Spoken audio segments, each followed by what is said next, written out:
আপনি কি জানেন ইন্টারনেটের একটা অদৃশ্য দিক আছে যেখানে সাধারণ সার্চ ইঞ্জিন দিয়ে পৌঁছানো যায় না। সেখানে যা ঘটে তা অনেকটা সিনেমার মতোই ভয়ঙ্কর, আবার কখনো কখনো প্রয়োজনীয়। আজকে আমরা জানবো ডার্ক ওয়েব আসলে কি এবং সেখানে কি ঘটে এবং ডার্ক ওয়েব কি নিরাপদ আর ডার্ক ওয়েব ব্যবহার করে কারা। আমরা প্রতিদিন যে ইন্টারনেট ব্যবহার করি তাকে বলে সারফেস ওয়েব, যেমন গুগল, ফেসবুক, ইউটিউব। এটা সেই অংশ যা সার্চ ইঞ্জিন দিয়ে সহজেই খুঁজে পাওয়া যায়, কিন্তু এই সারফেস ওয়েব ইন্টারনেটের কেবল 4 থেকে 5% মাত্র। এর নিচে আছে ডিপ ওয়েব এবং তার গভীরে ডার্ক ওয়েব। ডিপ ওয়েব এমন সব ওয়েবসাইট বা তথ্য যা পাসওয়ার্ড, সাবস্ক্রিপশন বা ব্যক্তিগত অ্যাক্সেস ছাড়া পাওয়া যায় না, যেমন আপনার ইমেল ইনবক্স বা ব্যাংক অ্যাকাউন্টের ডেটা। আর ডার্ক ওয়েব হলো ইন্টারনেটের এমন একটি গোপন অংশ যেখানে সাধারণ ব্রাউজার যেমন ক্রোম বা ফায়ারফক্স এগুলো ব্রাউজার দিয়ে ঢোকা যায় না।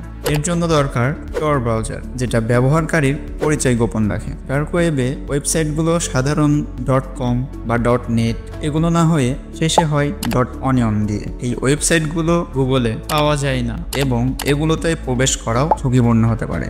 ডার্ক ওয়েবে কি ঘটে?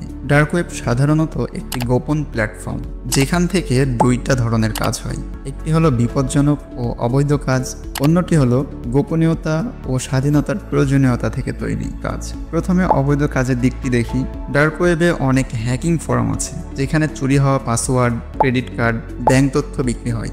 এছাড়া অবৈধ মাদকদ্রব্য, অস্ত্র, নকল পাসপোর্ট, এমনকি ভাড়াটে খনি খোঁজার বিজ্ঞাপনও দেখা যায়। এই জায়গাগুলোতে বেনামে লেনদেন হয়, সাধারণত ক্রিপ্টোকারেন্সি যেমন বিটকয়েনের মাধ্যমে। তবে সব কিছুই খারাপ নয়। অনেক journalist, human rights activist dark web ব্যবহার করেন তাদের পরিচয় গোপন রেখে তথ্য শেয়ার করতে। উদাহরণস্বরূপ উইকিলিক্স বা অন্য ইনভেস্টিগেটিভ প্ল্যাটফর্মগুলো অনেক সময় টর ব্রাউজারের মাধ্যমে গোপন নথি সংগ্রহ করে।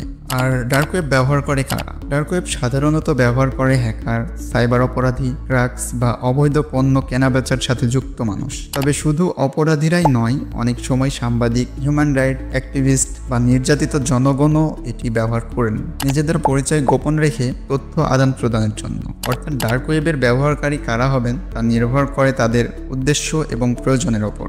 ডার্ক ওয়েব কি নিরাপদ? এই প্রশ্নের উত্তর হলো না, যদি আপনি না জানেন আপনি কি করছেন। ডার্ক ওয়েবে ঢোকা মানেই আপনি হ্যাকারদের নজরে পড়তে পারেন। যদি আপনি ভুল ওয়েবসাইটে যান তাহলে আপনার কম্পিউটারে ভাইরাস ঢুকতে পারে। আর যদি আপনি অবৈধ কিছু ডাউনলোড বা যোগাযোগ করেন তাহলে আইনিগত জটিলতায় পড়ার সম্ভাবনাও থাকে। অনেক সময় দেখা যায় আপনি কিছু না করেও শুধু ডার্ক ওয়েব ব্রাউজ করেছেন বলে তদন্তের আওতায় এসেছেন। তাই এই জায়গাটা শুধুমাত্র নিরাপত্তা প্রযুক্তি সম্পর্কে ভালো জ্ঞান থাকলেই এক্সপ্লোর করা উচিত। ডার্ক ওয়েব এক ভয়ঙ্কর রহস্যময় জগৎ যেখানে আলো অন্ধকার মিলেমিশে আছে। কিছু মানুষের কাছে এটা স্বাধীনতার মাধ্যম, আবার অন্যদের কাছে ভয়ঙ্কর অপরাধের ঘাঁটি, যেখানে আপনি যেমন গোপন থাকতে পারেন তেমনই বিপদেও পড়তে পারেন। অবৈধ কাজ থেকে দূরে থাকুন, আর গোপনীয়তা রক্ষা করতে হলে নিরাপদ ও সচেতন উপায়ে ইন্টারনেট ব্যবহার করুন। জেনে রাখুন, জ্ঞানই সবচেয়ে বড় নিরাপত্তা। ভিডিও ভালো লাগলে লাইক দিন, সাবস্ক্রাইব করুন আর কমেন্ট করে জানান ডার্ক ওয়েব নিয়ে আপনি আর কি জানতে চান।